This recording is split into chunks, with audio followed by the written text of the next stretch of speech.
This is The Speaking Show. I'm David Newman, and you're tuned in to the #1 podcast for speakers, consultants, and experts who want to speak more profitably.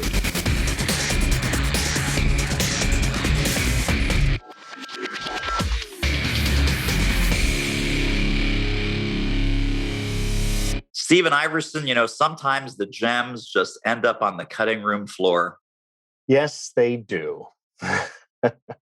So that wasn't a gem, but the gems are coming up right now from my friend, Stephen Iwersen, head honcho, CEO, and founder of VIP Exchange, which we'll hear a little bit more about.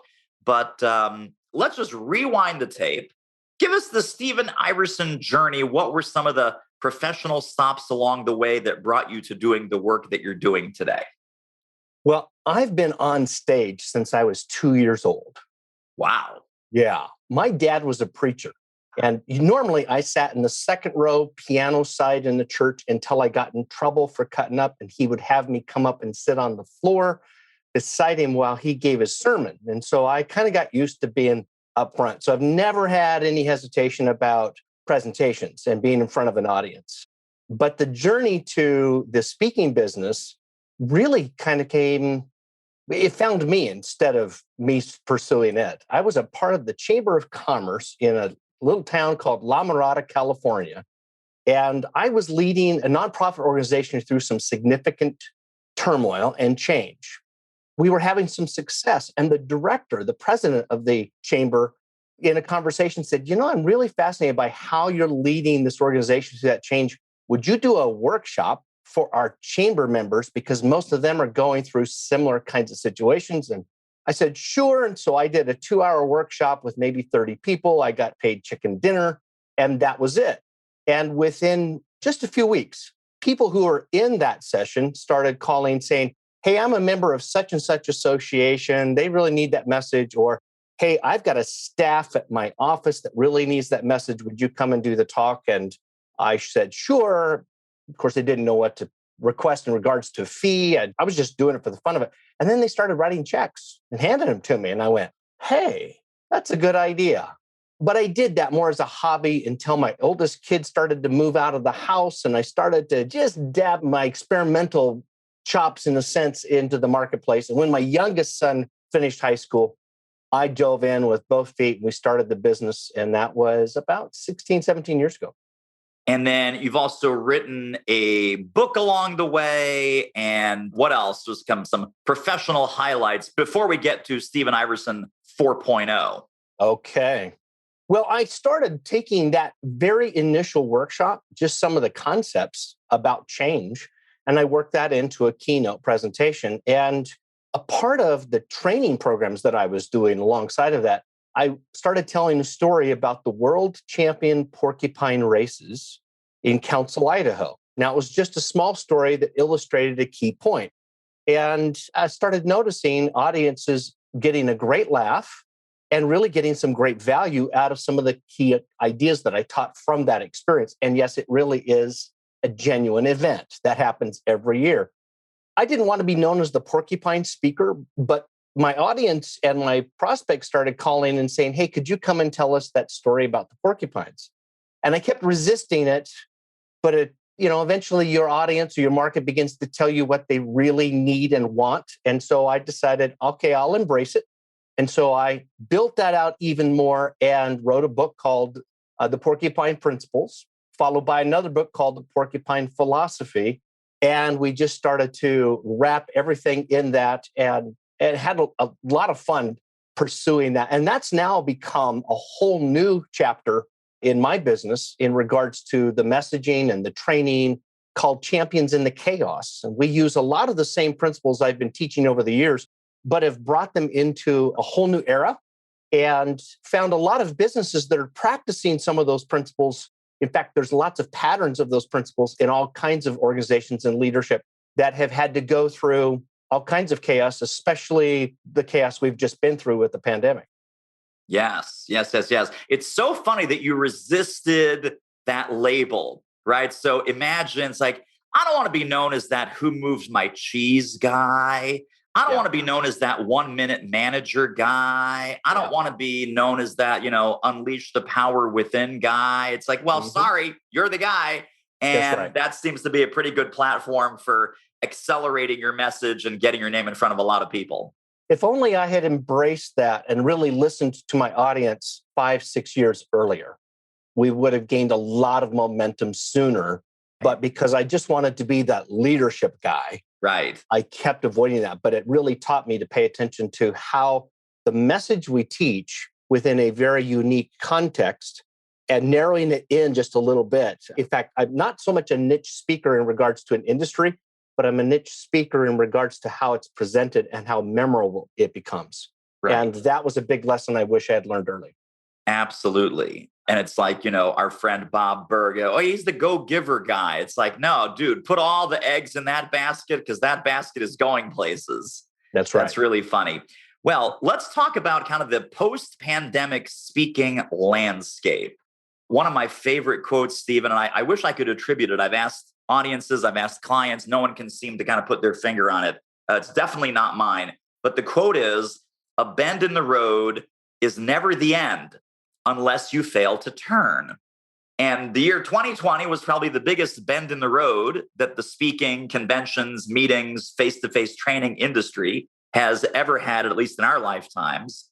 And a bend in the road is not the end unless you fail to turn. And a lot of speakers have failed to turn, but a lot of speakers have also made the turn, and you're helping them make some of these turns.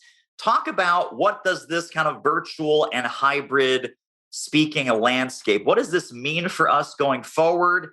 Tell us a little bit about your work in this arena. Tell us about what your clients are coming to you for. I know this is 7 questions all wrapped up in one, but give us kind of the overview of how your business and how the business has shifted. Then we'll drill into the details. Okay. First of all, I believe the quote was from Helen Keller. Really? We might need to dig in and verify that, but I think that's who it was. Thank you. That's awesome. It's been bugging me for months now. But it's a fabulous quote because a lot of people, when the pandemic hit and the quarantine came on, and all of a sudden, all of our speaking business pretty much came to a complete stop.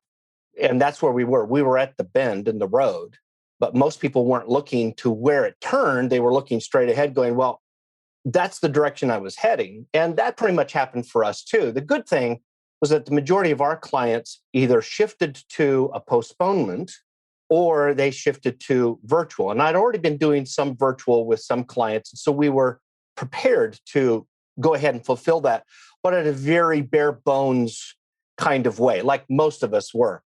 And my local association of speakers that I'm a part of had asked for a person to do just a workshop on how to use Zoom and virtual tools. And the session didn't go too well. And so I followed up with my colleagues and said, hey, there's some things that didn't get covered in that workshop, and I'd be glad to just host a short session of things that I know that might be helpful to you. So that's what we did. And that led to a number of people going, hey, could I get a little bit more of your time? What would you recommend? And so we put together 2 or 3 different workshops over a period of a month. And that number of small people kept growing to a larger audience. And all of a sudden, my light went on, fortunately, sooner than the Porcupine light went on. And I realized here's a piece of our business that's complementary to what I do as a speaker that can help to give back, but also maybe become a division of our business. And for me, one of the things that I'm always reminding myself, David, I'm sure I do this weekly, is remind myself that I'm not a speaker, I'm a business owner. I'm the CEO of a company, and I need to be thinking about that company's goals. And are there some things that we can be adding to it, or are there some things that we need to be letting go of? And this was one of those moments where I realized we could be probably developing out a virtual arm of this business that's coaching services, that's virtual production services, because there's a lot of speakers, a lot of trainers, and even companies who need to do virtual presentations, but they are scared to death of the tech, but we can come in behind the scenes and help them with that. And so we just started following the bend in the road and began to develop that out so that now we have a new division that's up and running pretty well. And I'm looking forward to it becoming a pretty good size chunk of what we do overall. Hey, good looking. Are you currently getting paid to speak? Would you like to ramp that up? We can help. Book a confidential speaker strategy call with our team at doitmarketing.com/call, and let's see what we might do together. The call is free, but the results may be priceless. So talk to us about how that works. What kind of support? Is it virtual? Is it local in your kind of regional area? The consulting part obviously could be global, but hey, let us come alongside you and help you with the production facility, with the tech, with the team. Tell us about kind of what a small, medium, and large look like when people are looking for you to help them. Well, what we ended up doing was creating a 2-session advanced workshop. We would do a free workshop for everybody. If they felt like they wanted a little bit more, they could sign up for that 2-session advanced program. And if they wanted to take that even further, then we had what we called the Big Kahuna package. That's not actually what we called it, but we called it the VIP experience, where it involved a little bit more handholding, a little bit more one-on-one coaching to help them really apply for themselves the tech that they were needing. And our emphasis was not so much about the tech, because you can get a lot of that on YouTube and figure out how to do things. But what I wanted to help speakers and trainers figure out was how to make sure that their presentation was more engaging and interactive.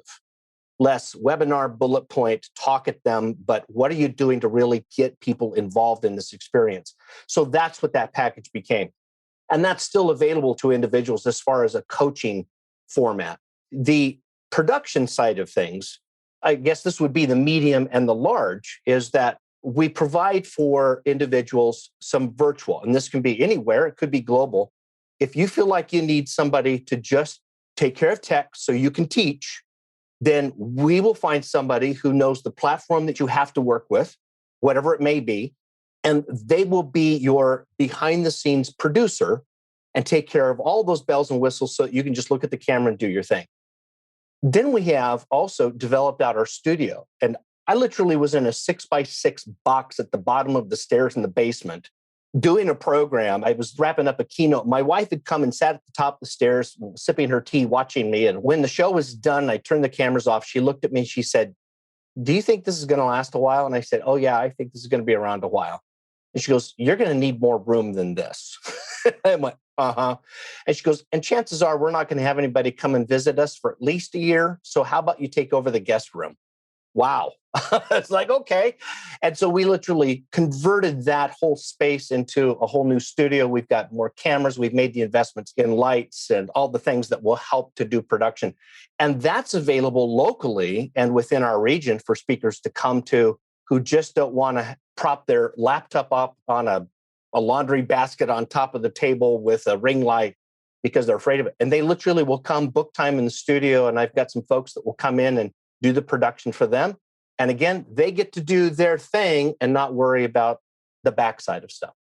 And Stephen, is that not only for live events and virtual keynotes and so forth, but are you also helping them record like online courses and video series, Yes. Things like that? They're not live real-time broadcasts to the world. Yes, that's what we've been doing. We've had, I would say it's almost been 50-50. Those who've come into the studio, we've helped them with the live connections with their clients and just go with it. And then the other 50% have just come in and said, "Hey, I want to capture my keynote, my whole keynote." And then we've got an editor who's breaking that down into segments. Because a lot of organizations, companies, and associations just want bite-sized pieces of that message, and they've been able to package that. And so there's an editorial side of that, which isn't my expertise, but I've got people who can make that happen. Right. What are you seeing? I'm curious of just among the corporations and associations and conferences. I know some of them really prefer a live feed, and some say, no, please pre-record it. Pre-record it, and then we will broadcast that video live to our people when it's time to broadcast. Are you seeing more demand for the pre-recorded? Are you seeing more demand for live, or what's the mix? I think it's a moving target. Early on, everybody wanted live. I shouldn't say everybody, but the large percentage of clients, corporate especially, they wanted the live experience, and then they had tech problems. the audio didn't work, the signal dropped, whatever it may have been, and they did not like the glitches. And so they started to shift to, we want it recorded. That way we take out all of the fear, all of the embarrassment, and then we'll play it and have a little bit more control. I'm starting to see kind of a shift back. It's almost like that pendulum swing. I think we're coming back to the middle, and some of them are wanting that live interaction, and others are still wanting the recording, but they want the speaker or the trainer to be live and available during that recording while it's playing to interact with the audience or jump in with a Q&A when it's finished.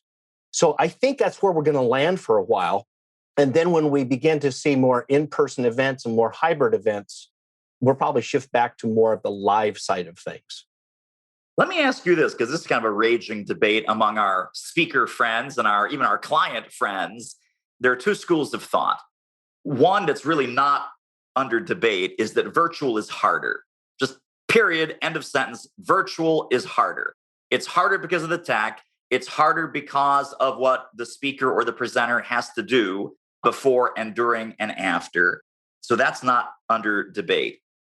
I think what's under debate is a virtual keynote or a virtual presentation is worth less than an in-person presentation. And what that means is some speakers are caving on price. They're dropping their shorts. They used to be out there doing programs for 10 or 12K. Now they're doing things for 3, 4, and 5. Other speakers, meanwhile, were doing programs for 10 and 12, and their virtual programs are 10 and 12. And their argument to the client, if it needs to be argued, which sometimes it doesn't, is, you know what? Virtual's worth more because of all the things that we can do before a virtual event, during a virtual event, and after a virtual event that would be practically impossible to do in a room full of, let's say, 1,000 people. So when you say I help speakers move away from the talking head, kind of one-way video data dump, and make it much more experiential, much more interactive, much more engaging, even with large virtual audiences, share a couple of the tips and the tricks of what can we do before a virtual event and during a virtual event that is really kind of a mind blower, and the audiences go, oh my gosh, this was fantastic. This was better than when we did it in person. I mean, what kinds of things would be in that category? In regards to the focusing of the client to the outcome, what I tell clients is the fee may be the same, but what's happened is you probably don't have the travel costs associated, but what we do have is the production team associated with it. So we're just shifting the dollars to a new space. And you've had the experiences where things didn't work out and you've become the AV team at your kitchen table or wherever you may be. And we're going to take all those headaches away from you, and we're going to take care of all of that. Now, we can do that through the production side prior to, so that it's recorded, or we can do it virtually where it's live, and we'll find ways to engage your audience. We're going to take chat and make it less about chatter and more about true engagement. We're going to show your audience how they can really be a part of that. And I can't remember who told this to me, but they called it Zoom choreography. Learning to read the audience. So if you're presenting and you see the gallery, you get to see the audience. And those are things that you can then engage with folks and say, now, okay, I'm looking at David and David, you're nodding your head. So let's talk a little bit about, or David, that comment you just made about whatever the topic may be, that's a fascinating comment. Tell me a little more. And you can now make it less keynote and more conversational. And that's something that I think that a lot of speakers are missing out on because they're just treating this virtual experience through the camera like the webinar format. And what we should be doing is really engaging the audience so that it's not just a poll, but it's true conversation. Here's a tip that I like to share with some of our clients and that I've been doing, and that is pre-event. And we've always done this. A pre-event, I've always interviewed 3 or 4 of their key leaders and asked them for some key things so I could tailor the message to them. But what we've done now is we've interviewed them through a virtual platform like Zoom. We've recorded that. And then in the presentation, I'll say, hey, you know what? I was just talking with David the other day about this topic. And here's what he had to say about your organization and the challenges you're facing in the next 6 months. And we hit play. all of a sudden the rhythm has changed. It's not just the one voice, one face on screen. There's some variety. And I bring that back to the clients and show them these are things that we can do. And so the value of the experience you're going to get is not just the content, it's also about the outcomes, but it's also including the production elements that we wouldn't be able to pull off otherwise.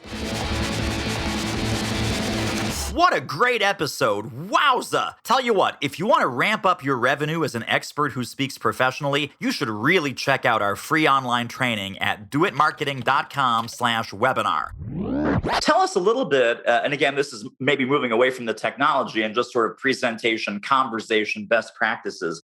Are you using any sort of audience engagement tool like Mentimeter? Are we doing things with, breakouts like, okay, folks, here's a key question based on this point. We're going to put you in random breakout rooms because in Zoom, for example, you can have 50 randomly assigned breakout rooms. There's 500 people in your audience. You do random breakout rooms, average 9, 10 people in a room. You give them 2 minutes on the clock. Instantly, you bring them back and you say, okay, who'd like to share the smartest idea they heard in their group that wasn't your own? And then a little bit of interaction, and you are totally in control. If we did that in a live in-person setting, it would be complete mayhem. We'd lose control and the whole thing would be over and you could never do a 1-hour program and still do that kind of thing. What do you think about either technology tools like some of the audience engagement platforms / gamification, polling, et cetera, like Mentimeter, and or strategic and smart and clever and fun uses of the breakout format? I love them. And I think the speakers and trainers who are using them are going to stand out and probably have more business because that's what meeting professionals are longing for. It's what learning development officers are longing for is engagement and a sense of building some community for their people because they're scattered everywhere, working from anywhere, and they want to have that ability to really involve them. And that's becoming even probably more important to them than just the content. And so the tools could be used. Mentimeter, Poll Everywhere is a good tool. Zoom, WebEx, all of them have some sort of polling. And polling's okay, but the engagement of getting people talking is more important. So breakouts, I think is a phenomenal tool to use. Is just like you said, here's a brief question for you to talk with each other in regards to the point that you've just made. I'm giving you 3 minutes. And the key is you've really got to make sure that you've told them exactly what to do. And you got to be really clear about your instructions so that when they land, they know. I've seen way too many who've landed in breakout and they're going, hi, my name's Joe. And I don't know what he wanted us to do. You really got to make sure that it's pretty clear. And then when you bring them back, engage them. Now, one of the dangers of saying who wants to go first is that nobody in the group had self-appointed as the leader, or you just don't have the time. So what I like to do is say, as soon as we get back, immediately in the chat, put in the one key idea you heard that rocked your world. And then I'm looking at the chat and I'll give them time. And here's a tip for your listeners is always warn people you're about to ask them to engage with chat. Too often we say, okay, in the chat, would you please? And then we have to wait for a while they find their keyboard. So I will always say, in just a moment, I'm going to ask you to respond in chat to a question. So get ready. And just that little pre-call will accelerate the responses very, very quickly. Then you highlight just a few of those and you call out the one person. Hey, Sally just said, boom. Sally, would you go ahead and unmute and tell us a little more why that was important to you? And you get just a couple of extra minutes of dialogue and it just brings the whole thing together. So it really is that community involvement and not just a talker. I think the difference there is we can either be commentators or we can be communicators. And our job is to facilitate the communication. Yes, absolutely. I heard from, it was a meeting planner, a conference producer who was talking exactly about what you're saying here, Stephen. The quote was, community is the new content. Community is the new content. Bringing people together. Conversation, which is the other word that you use. Conversation is so vitally important, especially now when almost all of our audiences feel, isolated, they're remote, they're working virtually, they are starving for human connection. They're starving for that community. The one great thing about the conference business, the speaking business, the meetings industry is that we used to be in the business of convening and bringing people together to share in the community and the sharing and the hallway conversations and the camaraderie. If we can emulate that in a virtual world, if we can accelerate that and deepen that in a virtual world, all of these experiences will be so much richer. Let me give you another example of something that's kind of different. I know it'll probably create some controversy, but I think it's a fun idea. And I've got a couple of clients who are going to be using it. We haven't launched it yet, but it's this. I'm breaking my keynote into 2 pieces. Instead of the hour, I'm splitting it out into 2 hours. And I'm giving about 30 minutes of that keynote in a virtual experience in the first session, but I'm building in more conversation, more opportunity for them to be engaged with me. And then we follow up the week later with part 2, and we wrap it all up with the remainder of that keynote, but also with more of the facilitation, the dialogue, the opportunity for them to take the content and make it practical in their context. And I'm charging the same amount for those 2 sessions as I would for the 1 session. I know some people say, well, you could get more money out of that. I'm like, yeah, you know what? But I'm not getting on a plane and I'm not spending 3 days on the road. I can take a flight to fly someplace, or I can take a flight of stairs to my studio. It's not that big of a deal to me. And I think it adds value for my clients. And they like the idea. Now we're going to find out if it works. I think it will. Yeah, no, that's really, really great. Tell us a little bit about your show, VIP Exchange, and how that came to be and what the premise of that is and how people can also tune into that. Well, the VIP Exchange show was originally a private coaching weekly call or Zoom experience for those who had signed up for the coaching program. And so we had 10, 12, sometimes 15 people who were jumping in on the Zoom, and I had different guests who were coming in and teaching us in a 20 to 30 minute time frame some key ideas of how they were using virtual to be more interactive. And I started thinking, my guests are sharing some phenomenal key tips, and I love this, but only 10 to 15 people are getting any value out of it. And I know it was an exclusive offer, but for me, I really felt like my guests deserved a wider audience, and the opportunity to use that to help other people was so much more important. So we shifted that in the first of 2021 into a public format. People still have to register for the event, but it's open to anybody who wants to get in on it when it's live. And every week we interview someone new who is an expert within their industry or their specific topic. And we talk a little bit about how have you managed the chaos? How have you shifted a little bit? What were the lessons learned, the bumps and the bruises, and the great successes? And then is there, maybe it could be a tech tip, it could be a business tip. It might sometimes guests just focus in on life lessons and then wrap it up with some encouragement for our viewers. And that's become a really wonderful experience from week to week that a lot of people are starting to take advantage of. And we're using that to also develop podcasts like you have, so that we have the opportunity to reach a much wider audience. Yeah, really, really fantastic. You're monetizing that VIP exchange, even though you've now made the kind of the front end of that free, so then people kind of sign up and say, hey, Stephen, I'd love to kind of have a, seat here at the fireside chat. There's some invitation to some of your paid programs as well, correct? There is. One of my biggest turnoffs is getting an email or an invitation through social media to attend an event where they promise you're going to get 5, 6, 7 different key ideas. And they spend the first 20 minutes talking about how they were born at an early age. Yes. They were very poor. And then eventually they get to the first tip and they run out of time and you get nothing really out of it. And so I'm very, very faithful to never allow that to happen. We give as much value as we possibly can. And I think people realize that we're doing that and we're honoring their time. And then there's more. And we just very softly say, if this is of value to you and you want to get a little bit more advanced focus on how to take your presentations to the next level, here's some options for you, and they can sign up.